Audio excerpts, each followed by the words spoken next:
Globo terá vinheta especial para os seus 60 anos ou só do centenário do grupo? João Emanuel Carneiro perdeu prestígio na Globo depois de Mania de Você? SBT prefere interromper novelas a contratar novo autor? Estas e outras perguntas a partir de agora, aqui no Vanucci Responde. Olá, seja muito bem-vindo ao canal do Vanucci, ao novo Play News, num espaço em que a gente fala de televisão a partir do seu olhar. Você sabe, pode mandar as perguntas através das minhas redes sociais ou no espaço reservado aos comentários aqui dos vídeos. Em breve, volta lá ao site canaldovanucci.com.br, totalmente reformulado. E aí sim, você terá mais um espaço para também mandar perguntas para a gente conversar aqui sobre TV a partir do que interessa realmente a você. A primeira pergunta deste episódio é do Caetano Ribeiro, que diz o seguinte: Vanucci, por que as emissoras de TV, como a TV Cultura, não conseguem criar um programa como É Proibido Colar, apresentado por Antônio Fagundes, e O Céu é o Limite, apresentado por J. Silvestre na Band? Como era boa essa época na TV. Realmente, né, programas clássicos aí e que marcaram durante muito tempo, né, o entretenimento do brasileiro. É Proibido Colar foi um programa que fez tanto sucesso na TV Cultura, era aos sábados, né, à tarde, tinha uma boa audiência, as escolas todas queriam lá, e é interessante, né, porque é um game que é um game cultural, é um game dentro de uma TV educativa, de uma TV estatal, que tem o princípio de levar educação, mas ao mesmo tempo entretenimento. Eu gosto muito disso, né? As pessoas sempre associam ao que é educativo a alguma coisa chata, alguma coisa que não tenha ritmo, que não tenha alegria, que não tenha disputa. Um game de conhecimentos gerais, de perguntas e respostas, onde você possa fazer isso, sensacional. Agora, esse público do É Proibido Colar, que é esse público juvenil, né, adolescente, talvez não esteja mais na frente da televisão. E aí é uma outra, né, vai ser muito difícil fisgar, né, esse telespectador dentro da TV aberta. Talvez numa TV fechada, talvez num serviço de streaming, consiga se aproximar do telespectador. Mas mesmo assim, não pode falar, viu? Tem algo educativo aqui, porque aí afugenta uma parte do público. Em relação ao Céu é o Limite, bom, as perguntas e respostas, os games de perguntas e respostas estão aí, né? Luciano Huck está fazendo, o Celso Portiolli está fazendo, a Patrícia faz, todo mundo está fazendo, né? Marcos Mion faz, Tom Cavalcante, né? Basicamente é isso, o Céu é o Limite.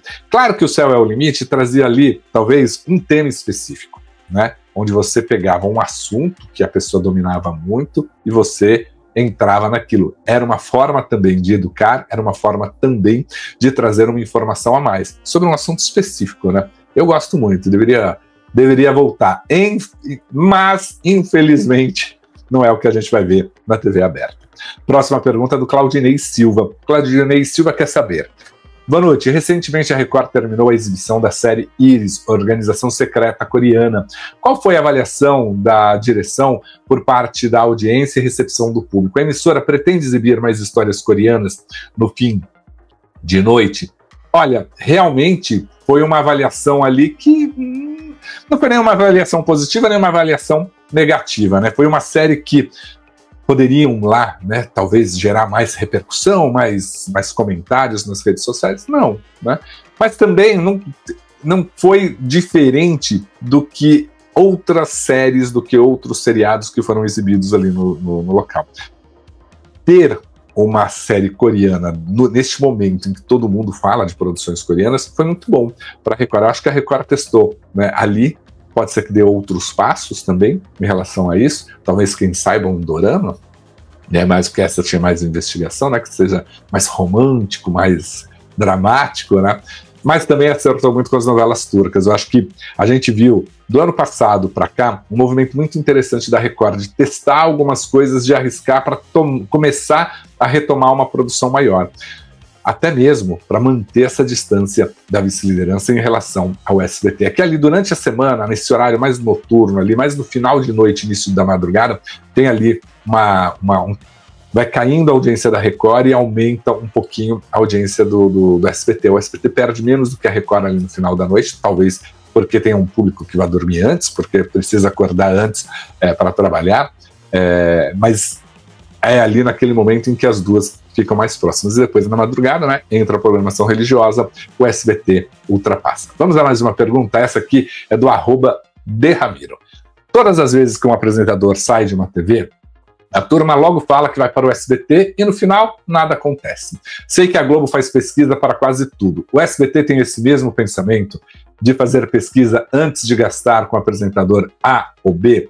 Derramiro, você sabe que essa é uma pergunta muito interessante, né? Porque até algum tempo atrás era muito ali no feeling do Silvio Santos. O Silvio pensava num quadro, ele gostava, o Silvio era uma pessoa muito antenada em tudo, né? Ele ouvia a rádio, assistia emissoras concorrentes, assistia muita coisa lá fora. Então, ele sabia quem era quem no mercado. Quando você chegava ali por um troféu imprensa, ele sabia todos aqueles jornalistas, inclusive quem era o primeiro, que estava indo pela primeira vez. Né? Ele me ouvia na rádio e sabia o que eu comentava, então ele sabia o que a Sônia Abrão comentava, o que o Décio Pitinini escrevia, enfim, todos esses. Então ele era muito antenado ali e muito dessas apostas vieram do feeling dele. Muitas apostas também vieram do feeling da Daniela Beirute, como foi lá atrás no Ídolos, né? Aquela com a Lígia Mendes, com o André Marques, o André Vasco ali na época, né?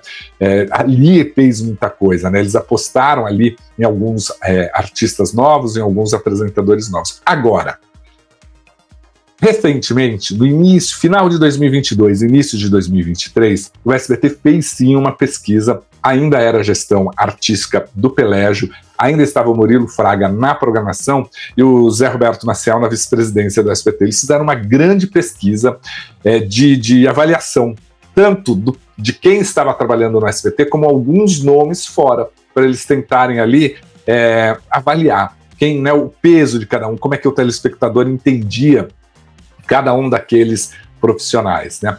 Daniela Beirute, quando assumiu, não ouviu muito essa pesquisa ali, deixou meio de lado, apostou, fez algumas apostas, inclusive em pessoas que tinham uma avaliação menor do que outras, né? E deu no que deu, aconteceu ali. Então, hoje, óbvio que muitas vezes eles buscam ali o olhar do comercial para falar, tem uma aceitação comercial aqui? Tem, né? Então, vamos tentar apostar. Porque realmente, televisão, atualmente, não dá para você ficar errando muito não, viu? Não dá para ficar errando muito. Pergunta agora é do Thiago César, que diz o seguinte: Zé, por que as emissoras não fazem mais cenários com cores claras? Confesso que incomoda muito a minha vista assistir a programas com cenários e piso com cores escuras. O Jornal da Gazeta está com piso preto. O piso da Newsroom da Record também é preto. O SBT entrou nessa e logo voltou com um piso mais claro. O SBT tem uma característica ali artística, né, diferenciada, inclusive para os seus telejornais, né?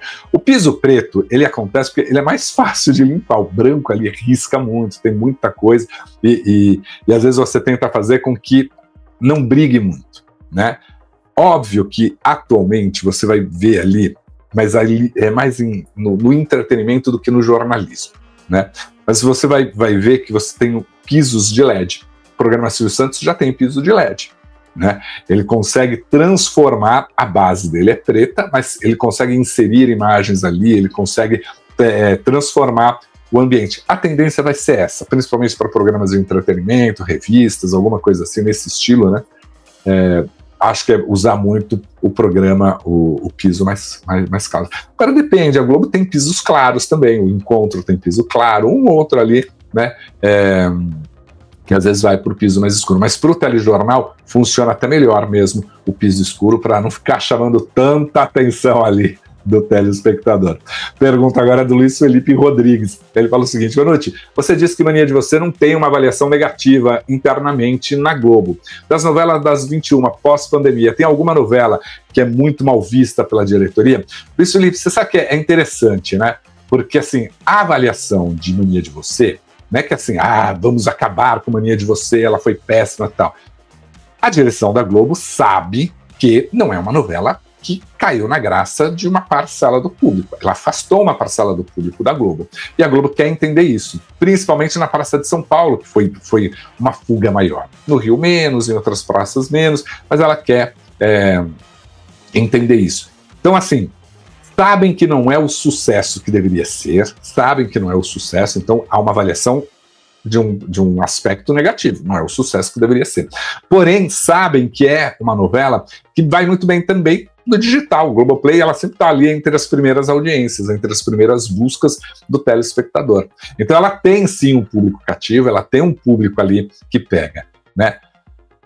O próprio Maurício Soares disse na entrevista dele ao Globo que ele quer identificar tudo que não funcionou ali, tudo que não funcionou, para trazer para a discussão na dramaturgia o que funciona ou não. Eu só tenho um medo ali na fala dele, que ele fala assim, essa aqui era uma novela mais sofisticada e que o público não aceitou. Eu tenho medo que eles falem assim, bom, então a gente não vai mais fazer novelas sofisticadas, arriscar alguma coisa na telenovela. E a gente vê o seguinte, que os grandes sucessos atualmente acontecem quando o autor, quando a produtora, quando a plataforma, seja ela TV aberta ou stream ou TV fechada, ela arrisca um pouco mais, né? Quando você fala assim, dentro dessas ali, Travessia não é muito bem avaliada, porque eles falam realmente, eles reconhecem que foi uma novela confusa. Mania de Você tem ali uma avaliação de que, foi uma novela confusa em alguns momentos, teve que cortar, acelerar, e isso não convenceu o telespectador. Vamos ver o que vem por aí, o que eles vão aprender de Mania de Você, né? Assim como aprenderam com Travessia.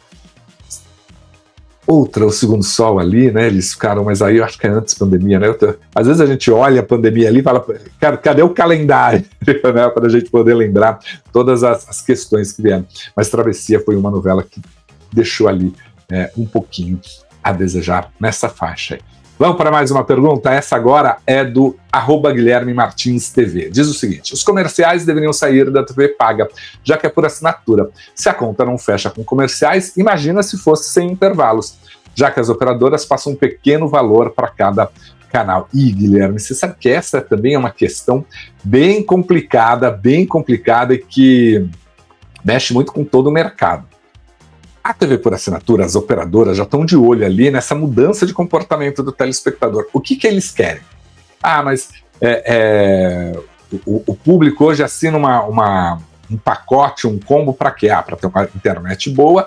E o que ele assiste de TV? Geralmente, principalmente, é a TV aberta para melhorar o sinal da TV aberta, né? Porque é o costume que o telespectador tem. E depois você tem tantos canais ali, o público não assiste tudo. Não assiste tudo. Né? Ele vai querer um filme, ele vai querer alguma coisa, mas até filme, né? Telecine, o Grupo Globo já está olhando ali Telecine e provavelmente vai ficar tudo dentro do Globoplay. Será muito mais fácil, menos canais para você pagar, porque você também paga. Você tem ali acertos, né, de que o quanto que volta de cada um. Porque as TVs, né, você falou assim, a TV volta um pouco para as TVs abertas e tal. Temos que pensar o seguinte, uma operadora, ela tem a obrigação de carregar as TVs locais, então de onde ela está ali, né, da cidade de São Paulo, as abertas, todas as abertas, né, as públicas, na TV Justiça, TV Câmara, TV Assembleia, essas coisas todas ali, e carregar os sinais abertos. O HF, VHF, que agora o espectro é outro, mas os canais abertos ali. E aí você faz parcerias, você vai locando espaço. Então eu posso ter o canal do Vanucci, se eu tiver muito dinheiro, e colocar lá dentro, né? E falar, eu tenho agora um canal, como tem o UOL. O UOL tem um canal. Mas para isso, você paga uma operação, para isso você paga a locação desse espaço. E algumas TVs, alguns grupos estão revendo isso, né? Porque realmente, né, você tem que pagar para alocar, né, para ter um espaço ali, você negocia isso, né? Você negocia, porque às vezes você tem uma marca muito forte e fala assim, isso aqui eu vou pagar menos, ou eu quero um retorno, algum retorno aqui. Mas você está numa operadora, você consegue vender para o mercado publicitário a participação de público. Você fala, eu atinjo 100 milhões de pessoas. Às vezes você não atinge tudo isso, mas você está ali somando as operadoras, teoricamente você atinge esses 100 milhões de pessoas, né? Vejo muito canal que divulga aí, que chega a muitos lugares, mas a audiência ainda é pequena e a repercussão é pequena, né? Eu, por exemplo, se fosse um grande empresário da comunicação, não teria um canal distribuído na TV por assinatura.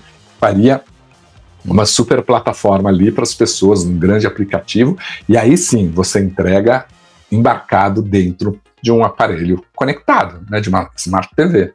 aí é muito mais fácil. Você já diminui os custos. Por isso que a Disney reviu seus canais aqui no Brasil, por isso que a Discovery está revendo seus canais no Brasil, né, diminuindo, muita coisa está saindo do ar, vai ficar só nas plataformas, porque realmente não faz mais sentido. Poucas pessoas hoje assinam uma TV por assinatura para ter filmes. Elas vão ali nas plataformas, muito mais fácil. Vamos a mais uma pergunta. Essa aqui é do Rubens Oliveira, ele diz o seguinte: boa noite, o SBT prefere interromper sua dramaturgia, contratar esses outros autores e mudar e fazer novela para outro público? Rubens, primeiro assim, o SBT não vai mudar o público, né? O que ele quer fazer é essa novela voltada para toda a família. Que quando você pega uma novela voltada para o público infanto-juvenil, com uma pegada infanto-juvenil, ela teoricamente está voltada para toda a família. Se as crianças podem assistir, as demais faixas também podem assistir. Mas nem sempre essa história atrai as demais faixas, como estava acontecendo no passado. Nem sempre. Nem sempre. Então, por isso mesmo, o SBT está revendo ali o que pode fazer. A Daniela Beirute, na entrevista ao Flávio Rico, disse que poderia contar com outro autor e que também não tem nada definido em relação às histórias. Mas fala, tem uma história mais madura aí, que é aquela história, que é a trama que eu já contei para vocês aqui no canal do Vanucci. Dona Iris apresentou para a direção de dramaturgia do SBT, que vai entrar em avaliação, aquelas coisas todas, uma sinopse de uma novela que existe ainda criança, mas não são os protagonistas. Os protagonistas são adultos para tentar ali ampliar e puxar um pouquinho mais de telespectadores. Vamos ver. Nos bastidores, o que falam é o seguinte, que a equipe que trabalha com dramaturgia lá está muito preocupada, porque você conversa com as pessoas, eles falam assim, pô, Vanucci, ainda não, já era para ter dado o start da próxima novela, a gente ainda não ouve muito isso, né? Tem algumas coisas presas ali. Agora, dentro daquele raciocínio também da Daniela Beirute, vou arrumar a cozinha para depois fazer contratações e fazer algumas coisas, né? Então também preciso olhar um pouquinho para isso. Vamos para mais uma pergunta? Essa aqui é da Vera Lúcia. Ela diz o seguinte: boa noite, depois do fiasco de Mania de Você, João Emanuel Carneiro perderá espaço na Globo ou a Mauri Soares dará uma nova chance a ele? O que acontece com o autor que não atinge metas? Vera Lúcia, já o João Emanuel Carneiro já até passou por isso, né? Ele tinha Todas as Flores cotada para o horário nobre, viram ali que, olha, talvez ele não funcione aqui para o horário nobre, e ele foi fazer Todas as Flores, né? Que fez grande sucesso, por isso eles apostaram, falou, pô, se isso fez grande sucesso, vamos colocar uma nova novela aqui, na TV aberta, né? Talvez essa pegada do João Emanuel Carneiro, a Globo comece a olhar muito mais para o digital. Acho que será isso. Acho que será isso. Quando um autor não atinge a meta, quando um autor não chega ali onde a emissora desejava, claro que ele vai ser olhado de uma outra forma, né? A avaliação da sinopse será muito mais rigorosa, terá um acompanhamento, né? E vai ter que se achar combinações boas. Agora, Mania de Você respinga ali em muita gente, no autor, no diretor, nos diretores, né? No diretor artístico e nos diretores que estão ali, e também, e principalmente, na direção de dramaturgia. Eu acho que assim, tem muito, né? As pessoas falam assim, mas o Villamarín não é o responsável por tudo? Tá. Ele é o responsável por tudo. Claro que a palavra dele é a final ali, dele e do Mauri. Também precisam ser cobrados em relação a isso. Então, João Emanuel Carneiro, ele fala que ele tem, né, um contrato, ainda vai até 2030, tem muito tempo ali pela frente, vamos ver como é que vai ser essa nova relação. Agora tem a famosa geladeira, né, que você entra às vezes e não sai dessa geladeira. Vamos para a última pergunta desta edição do Vanucci Responde, que é do William Dias. Ele fala o seguinte: quanto aos 60 anos da Globo, vem vinheta comemorativa ou só aquela do Dr. Roberto Marinho passando para lá e para cá? Por que não tem nada relacionado aos programas de auditório, tipo Faustão e Hulk? Ah, William, vem sim. Tem mais coisa por aí. Tem mais vinhetas preparadas. Tem, né? A comemoração, você tem que pensar que o ápice da comemoração é ali em abril, né? Em abril, é quando vai ter a grande festa, o grande especial, 60 horas, 60 anos em 60 horas, né? Por enquanto, este ano é um centenário. O centenário é muito mais forte do que 60 anos. E aí, nas comemorações, sim, vamos falar de Faustão, vamos falar do Hulk, vamos falar de muita gente que passou lá e que fez os programas de auditório. Aliás, dentro dessa comemoração, que começa ali, né, quinta, sexta, sábado, domingo, e que termina na segunda-feira com show. Nesses 5 dias, o domingo, o Luciano vai falar justamente dos programas de auditório, fazer uma grande homenagem. Se Faustão vai ou não, aí a gente já não sabe. Mas eu acredito ali numa grande homenagem, sim, a todos que passaram e fizeram e construíram, né? Não foi só o Luciano e o Faustão, que fizeram programas de auditório lá, tem o Serginho Groisman, que tem uma história ali longa e que também merece muito aplauso nesses 60 anos ali. Ele estabeleceu programas de auditório à noite ali, num horário que antes era de jovens, agora é do povo mais velho, e assim vai. Bom, esta é mais uma edição do Vanucci Responde, feito com as suas perguntas. Muito obrigado por ter enviado as suas perguntas às minhas redes sociais ou no espaço reservado aos comentários aqui nos vídeos. Aqui nos vídeos do Vanucci Responde, do Direct, da coluna do Vanucci, da edição da noite, a gente olha todas as perguntas para cada vez mais conversar de televisão a partir do que realmente interessa para você. Agradeço desde já o seu like, o seu comentário, o seu compartilhamento e, claro, né? Faça sua inscrição aqui no canal. Vanucci, já sou inscrito, chama um amigo, né? E se puder ser um membro, será uma grande honra para mim. Agradeço muito e a gente se encontra no próximo vídeo. Até mais, gente. Tchau, tchau.